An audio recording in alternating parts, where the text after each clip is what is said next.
नमस्कार दोस्तों, only एसकेएमयू YouTube channel में आप सभी का स्वागत है। और आज के इस वीडियो में बात करने वाले एसकेएमयू यूजी सेमेस्टर 3 जो कि सेशन आप लोग का 2024 से 28। और आज के इस वीडियो में हम लोग बात करने वाले जो कि आपका AC3 पेपर इंग्लिश है, तो इसके हम लोग जो सेट 1 के बारे में बात करने वाले, जिसमें कि हम लोग कुछ MCQ क्वेश्चन करने वाले, यानी कि ऑब्जेक्टिव क्वेश्चंस करने वाले।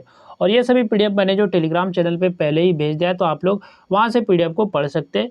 और जिसका जो लिंक है, तो हो सकता है कि मैं आपको वीडियो के डिस्क्रिप्शन में दे भी सकता हूँ या फिर नहीं भी दे सकता हूँ। तो आप लोग जो है मतलब कि टेलीग्राम चैनल से सर्च करके वहाँ से आप PDF को देख सकते हैं, ठीक है।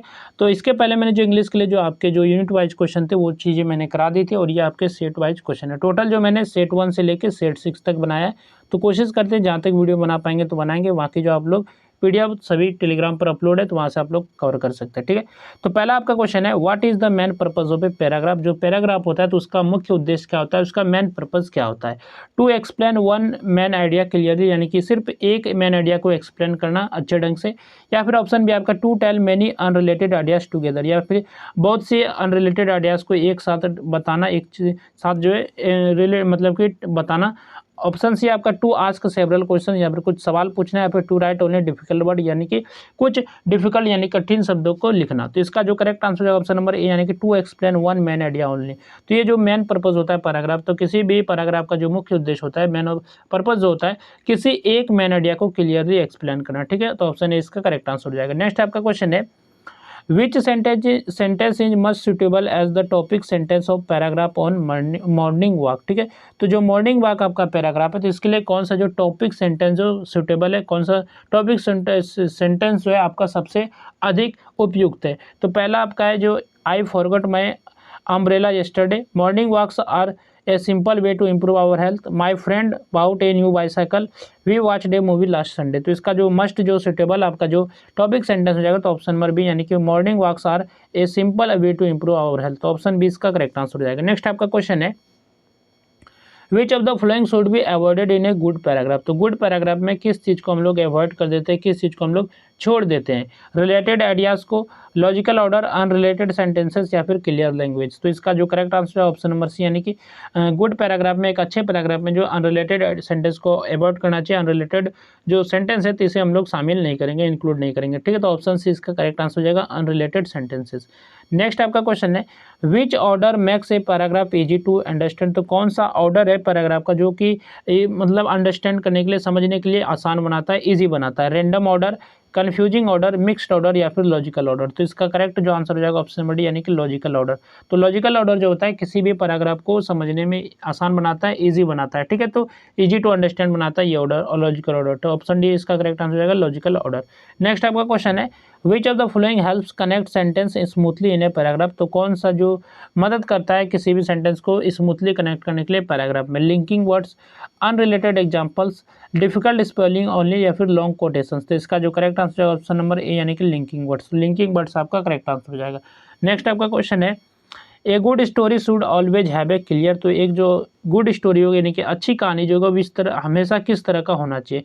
मोरल और मैसेज होना चाहिए, डिक्शनरी होना चाहिए, ग्रामर रूल्स ओनली, या फिर न्यूज़पेपर रिपोर्ट। तो इसका जो करेक्ट आंसर है ऑप्शन नंबर ए, यानी कि मोरल और मैसेज, यानी कि ये क्लियर होना चाहिए, मोरल और उसका मैसेज। तो ये आपका करेक्ट आंसर है ऑप्शन नंबर ए। नेक्स्ट आपका क्वेश्चन है, while writing a story from given outlines what should be followed first. यानी कि जब भी आप आउटलाइन से किसी स्टोरी को लिखेंगे, तो आप जो किस चीज़ को पहले फॉलो करेंगे, किस चीज़ को फॉलो करना चाहिए पहले। पर्सनल ओपिनियन को, random imagination, the given sequence of events, या फिर डिफिकल्ट वोकेबलरी। तो इसका करेक्ट आंसर है ऑप्शन नंबर सी, यानी कि the given sequence of events. तो जो भी सीक्वेंस देगा इवेंट्स को, उसको पहले फॉलो करेंगे किसी भी आउटलाइन से स्टोरी लिखने टाइम, ठीक है। तो ऑप्शन सी इसका करेक्ट आंसर हो जाएगा। नेक्स्ट आपका क्वेश्चन है, which tense is most commonly used in story writing. तो स्टोरी राइटिंग में किस टेंस का ज़्यादातर यूज किया जाता है। Future continuous tense, present perfect tense, past simple tense, या फिर प्रेजेंट कंटिन्यूस टेंस। तो इसका जो करेक्ट आंसर है ऑप्शन नंबर सी, यानी कि पास्ट सिंपल टेंस का ज़्यादा इस्तेमाल किया जाता है स्टोरी राइटिंग में। तो ऑप्शन सी इसका करेक्ट आंसर हो जाएगा। नेक्स्ट आपका क्वेश्चन है, which of the following max a story interesting. तो कौन सा चीज़ है जो कि आपका स्टोरी को इंटरेस्टिंग बनाता है। रिपीटिंग द सेम सेंटेंस, यानी कि एक ही सेंटेंस को बार बार रिपीट करके लिखना, सेम सेंटेंस को, या फिर यूजिंग अनरिलेटेड इंसिडेंट्स, या फिर living the story incomplete, a logical beginning, middle and ending. तो जो कौन सी चीज़ें जो आपको इंटरेस्टिंग बनाएगी स्टोरी की, तो ऑप्शन डी इसका करेक्ट आंसर हो जाएगा, a logical beginning, middle and ending, जो आपका स्टोरी को इंटरेस्टिंग बनाती है। तो ऑप्शन डी इसका करेक्ट आंसर हो जाएगा। नेक्स्ट आपका क्वेश्चन है, what should be avoided while writing a story from outline, यानी कि जब भी आप आउटलाइन से स्टोरी लिखेंगे किस चीज़ को अवॉइड कर देंगे, किस चीज़ को छोड़ देंगे, करेक्ट सीक्वेंस को छोड़ देंगे, clear language, adding unrelated events या फिर मीनिंगफुल कंक्लूजन। तो इसका करेक्ट आंसर हो जाएगा ऑप्शन नंबर सी, यानी कि एडिंग अनरिलेटेड इवेंट्स को, इस चीज़ को हम लोग अवॉइड करेंगे जब भी आप स्टोरी लिखेंगे आउटलाइन से। तो ऑप्शन सी इसका करेक्ट आंसर हो जाएगा। नेक्स्ट आपका क्वेश्चन है, what is the purpose of expansion in writing, यानी कि एक्सपेंशन का क्या पर्पज़ है राइटिंग में, तो लेखन में एक्सपेंशन का क्या उद्देश्य है। टू शॉर्टेन ए पैसेज, यानी कि किसी एक पैसेज को छोटा करना। To explain an idea in detail, यानी कि किसी एक आइडिया को डिटेल में एक्सप्लेन करना। टू चेंज द लैंग्वेज, यानी कि लैंग्वेज को बदल देना, चेंज कर देना। या फिर टू करेक्ट स्पेलिंग, यानी कि जो भी स्पेलिंग मिस्टेक है तो उसे करेक्ट कर देना। तो इसका जो करेक्ट आंसर हो जाएगा ऑप्शन नंबर बी, यानी कि to explain an idea in detail. तो ये एक्सपेंशन का जो पर्पज़ है, तो ऑप्शन बी इसका करेक्ट आंसर हो जाएगा। नेक्स्ट आपका क्वेश्चन है, while expanding a proverb what should be kept unchanged, यानी कि जब भी आप एक प्रोवर्ब को एक्सपेंड करेंगे, यानी कि उसका विस्तार करेंगे, तो उसमें जो क्या चीज़ें जो सेम रहना चाहिए, कौन सी चीज़ें जो है चेंज नहीं होना चाहिए, अनचेंज रहना चाहिए, वही चीज़ें रह जाना चाहिए, सेम रह जाना चाहिए पहले के कंपेयर में, ठीक है। तो द सेंट्रल आइडिया, जो सेंट्रल आइडिया अनचेंज रहना चाहिए।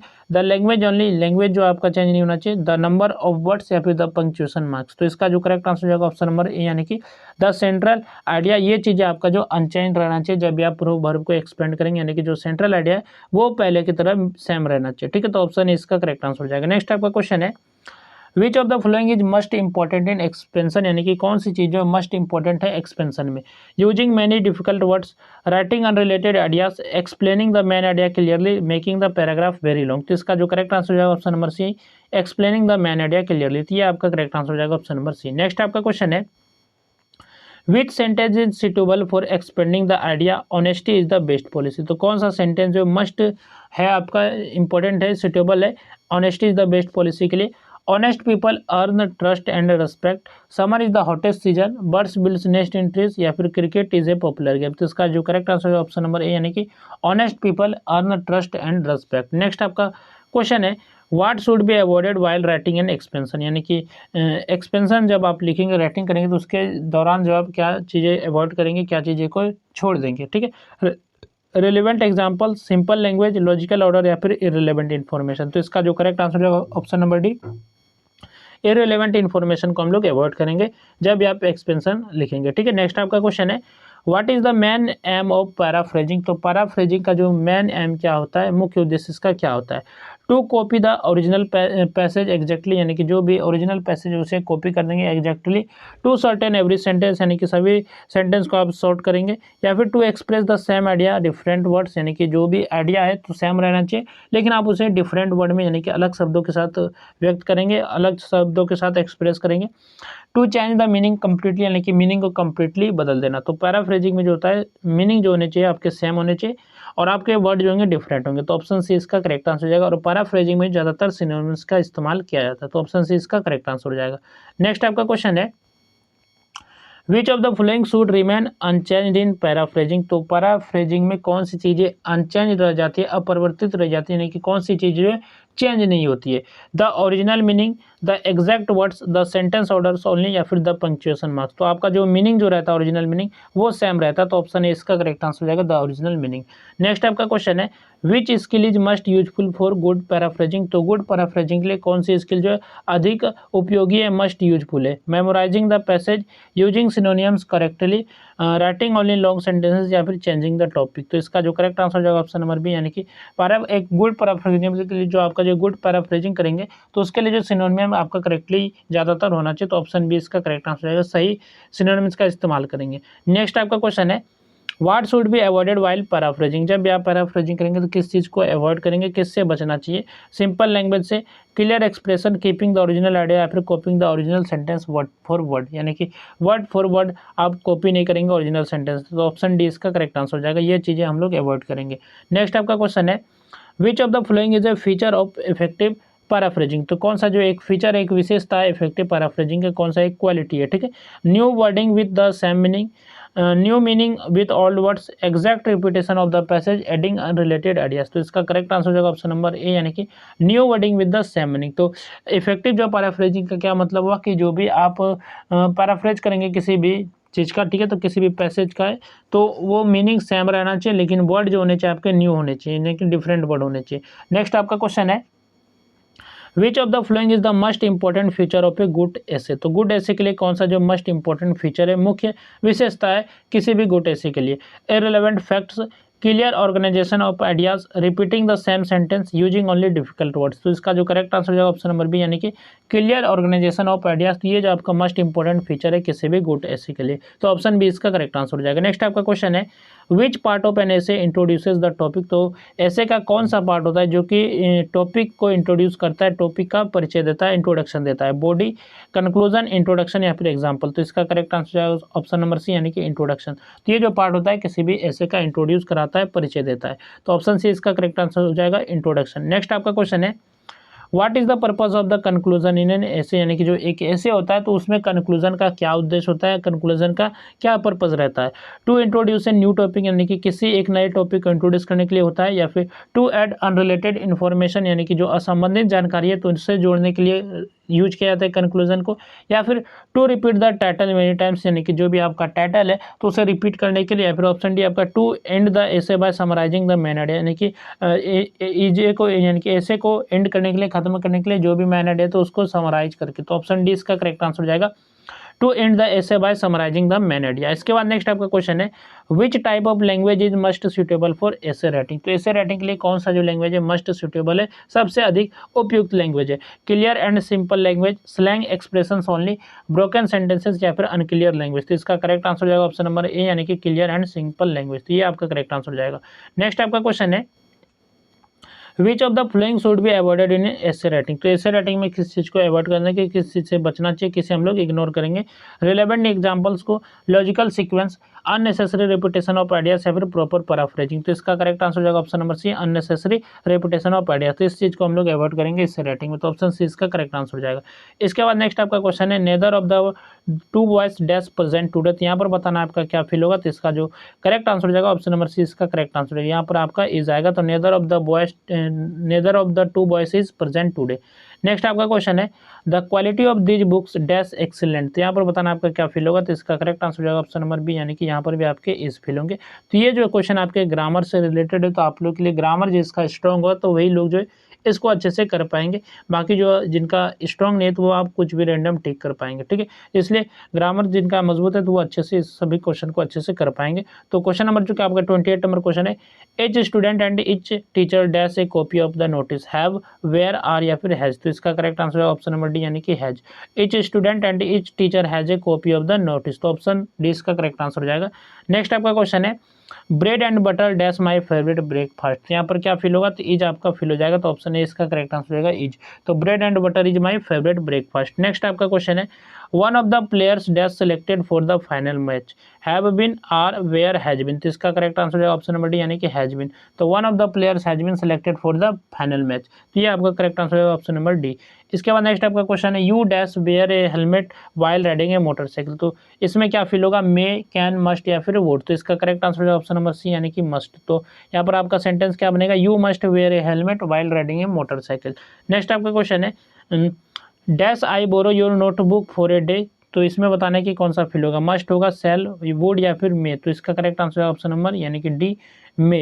यानी कि मे आई बोरो, यानी कि आपका सेंटेंस वो बनेगा, may I borrow your notebook for a day. Next आपका क्वेश्चन है, we dash finish this project before Friday. तो यहाँ पर क्या होगा, कैन होगा, शुड होगा, माइट होगा या फिर नीड टू होगा। तो इसका जो करेक्ट आंसर होगा ऑप्शन नंबर डी, यानी कि नीड टू। तो आपका सेंटेंस क्या बनेगा, we need to finish this project before Friday.